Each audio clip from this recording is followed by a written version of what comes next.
વંદિતું સૂત્ર ભાગ 14 તઈ એટલે ત્રીજાને વિશે, શીખાવે એટલે શિક્ષાવ્રતને વિશે, નિંદે એટલે હું નિંદું છું, સંથારુચાર વિહિત તઈ નિંદે. પોષોદોપવાસ વ્રતના મુખ્ય અતિચારો 5 છે. તેના નામો શ્રી ઉપાદશક શાંગ સૂત્ર અનુસાર આ પ્રમાણે છે. અપ્રતિલેખિત દુષ્પ્રતિલેખિત શય્યા સંસ્તારક શય્યા અને સંસ્તારકની પ્રતિલેખના કરવી નહીં અથવા ખરાબ રીતે કરવી. અપ્રમાર્જિત દુષ્પ્રમાર્જિત શય્યા સંતારક શય્યા અને સંસ્તારકની પ્રમજના કરવી નહીં અથવા જેમ તેમ કરવી.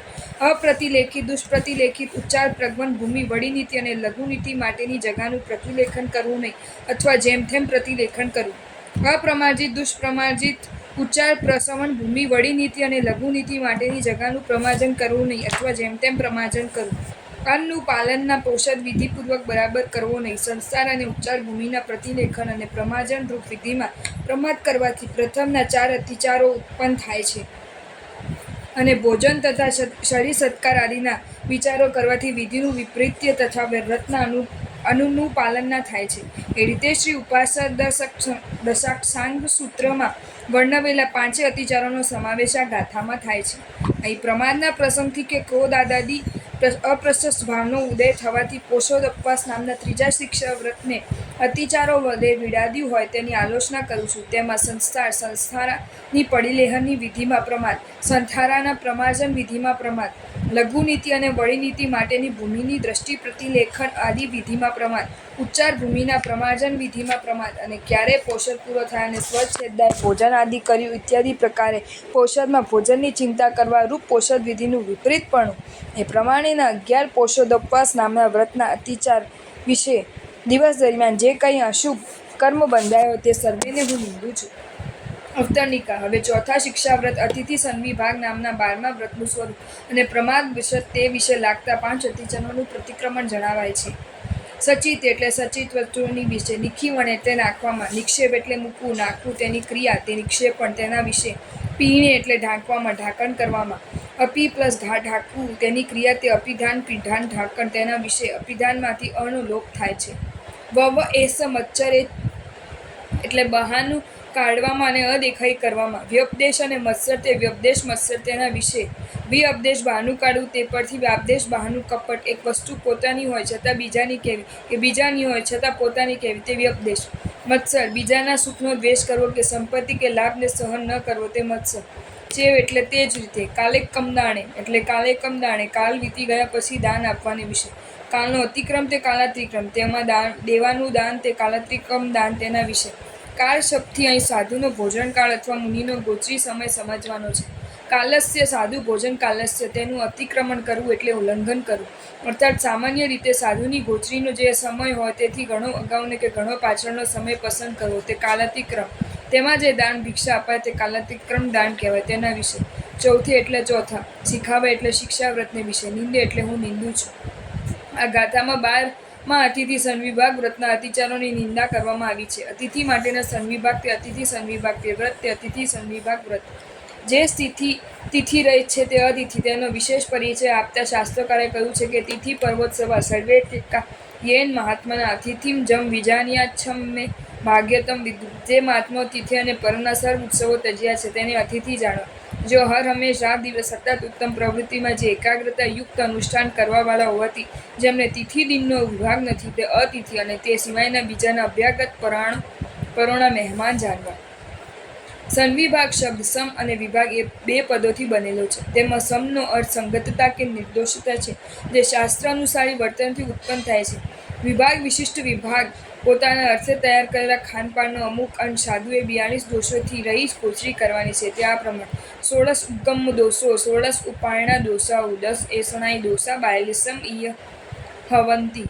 16 ઉદ્ગમ દોષો, 16 ઉત્પાદનના દોષો અને 10 એષણાદિ દોષો એમ કુલ 42 દોષો થાય છે. ઉદ્ગમ એટલે શ્રાવકથી ઉત્પન્ન થતા દોષો. તે આ પ્રમાણે સમજવા: આહાક કમુદેસઈ પુય કમે ચ મિસ જાય ચ, ઠવણા પાવડિયાએ પાવર કિય પામિત છે, પર્યઠ્ઠઈ અભિહળે ઉભીને માલોહળે ઇય, અછી જ અણીસઠ્ઠે અજોયારીય યસોલ સમે. આધાકર્મ, ઔદેશિક, કુતિકર્મ, મિશ્રજાત, સ્થાપના, પ્રાભૃતિકા, પ્રાદુષ્કરણ, કૃત, અપમિત્ય, પરિવર્તિત, અબાયરત, ઉદ્ભિન્ન, માલાપયત, અચ્છેદ, અનુસૃષ્ટિ, અધ્યયપૂરક એ 16 દોષ ઉદ્ગમના જાણવા. સાધુના નિમિત્તે બનાવેલો આહાર તે આધાકર્મ. અમુક સાધુને ઉદ્દેશીને બનાવેલો તે ઔદેશિક. અકલ્પ્ય આહારના સંસારમાં આવેલો તે પૂતિકા. કુટુંબ તથા સાધુ બંનેને ઉદ્દેશીને બનાવેલ તે મિશ્રજાત. સાધુને માટે કેટલાક કાલ પર્યંત રાખી મૂકેલો તે સ્થાપના. અમુક ઇષ્ટ કે પૂજ્ય સાધુને બહુમાનપૂર્વક ગમતી વસ્તુ આપી તે પ્રાવૃત્તિક. મણી વગેરે મૂકીને કે ભીંત વગેરે ખસેડીને પ્રકટ કરેલો તે પ્રાદુષ્કરણ. સાધુને માટે વેચાતા લાવેલો તે ક્રીત. ઉછીને લાવેલો તે અપનિત્ય. અદલો બદલો કરીને લાવેલો તે પરિવર્તિત. સાધુને માટે બીજા ગામે કે બીજા સ્થાને લાવેલો તે અભિરયત. છાણા માટે વગેરેથી બંધ કરેલા બરણી વગેરેના મોઢા ખોલીને લાવેલો તે ઉદ્દીપન. માલ પર કે ઊંચી અભરાઈ પરથી ઉતારેલો તે માલાપ્રયત. નબળા પાસેથી ઝૂંટવીને લાવેલો તે આછેદ્ય.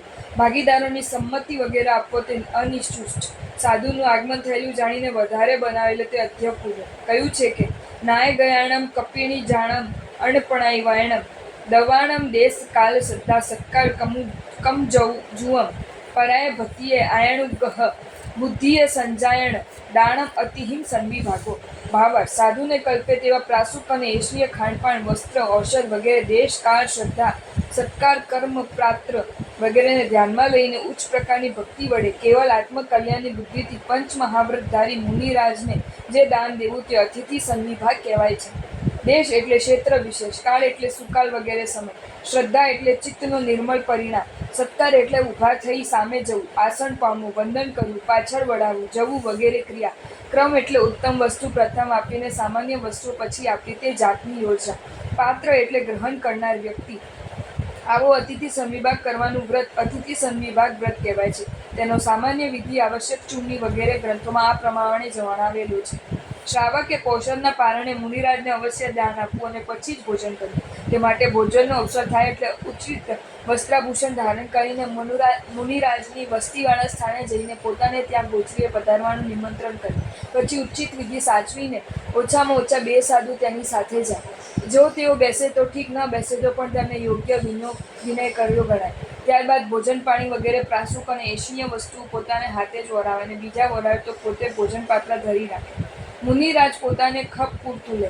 ત્યારબાદ વંદન કરીને મુનિને વડાવવા થોડે દૂર સુધી સાથે જાય. ત્યારબાદ પોતે જેમ મુનિરાજે જે ગ્રહણ કર્યું હોય તે જમે અને ન લીધું હોય તો તે ન જમે. આ સંબંધિત શ્રી ધર્મદાસ ગણીએ ઉપદેશમાળામાં જણાવ્યું છે કે સાઉન કપ્પણની જમ નવી દિન્નમ ખાઈચુમ કીપિત હૈ ધીરા જહુતકારી સુસા વગર તમને ભુંજંતી.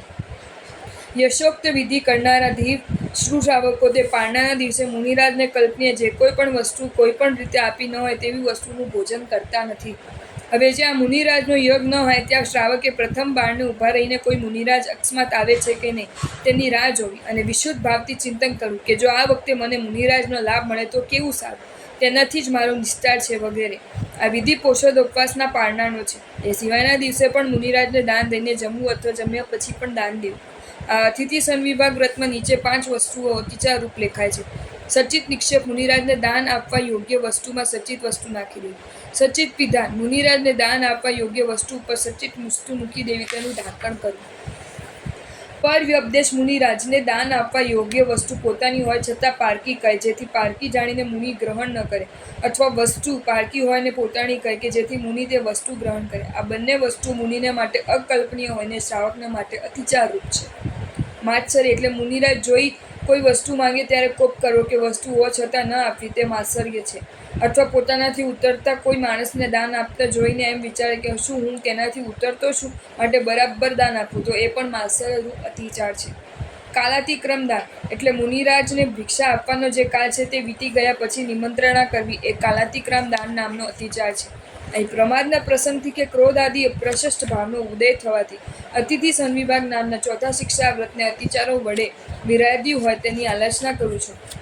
તેમાં સચિત નિક્ષેપણ, સચિત પિધાન, પરવ્યપદેશ, માત્સર્ય, કાલાતિક્રમ દાન એ પ્રમાણેના 12મા અતિથિ સંવિભાગ નામના વ્રતમાં 5 અતિચાર રીતે દિવસ દરમિયાન જે કંઈ અશુભ કર્મ બંધ્યા હોય તે સર્વીને હું નિંદું છું.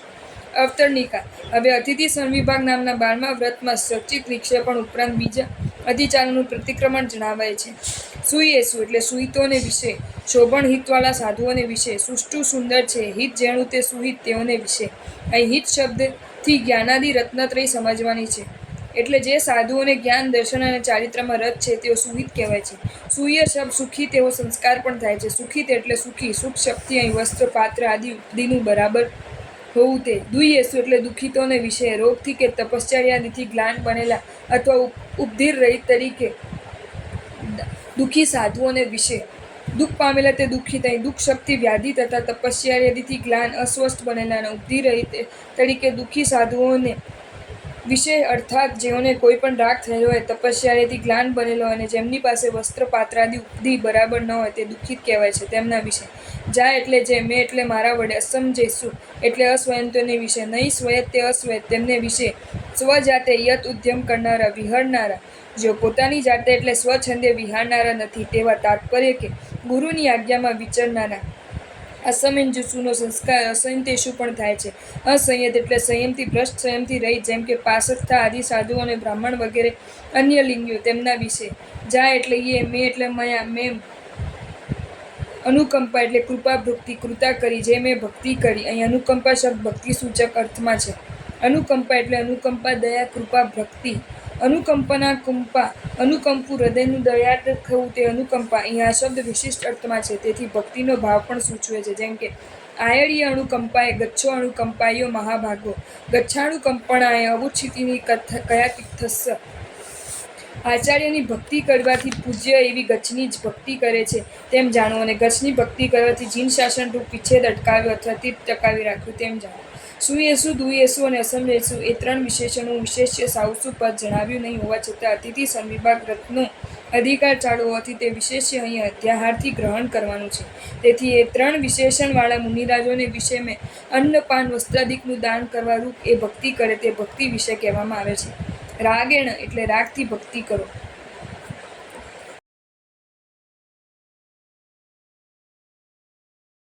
જો તમને આ વિડીયો ગમ્યો હોય તો આ વિડીયોને લાઈક કરો અને મારી ચેનલ જૈન ફેક્ટ્સ એન્ડ સ્ટોરીઝને સબસ્ક્રાઈબ કરો. ધન્યવાદ.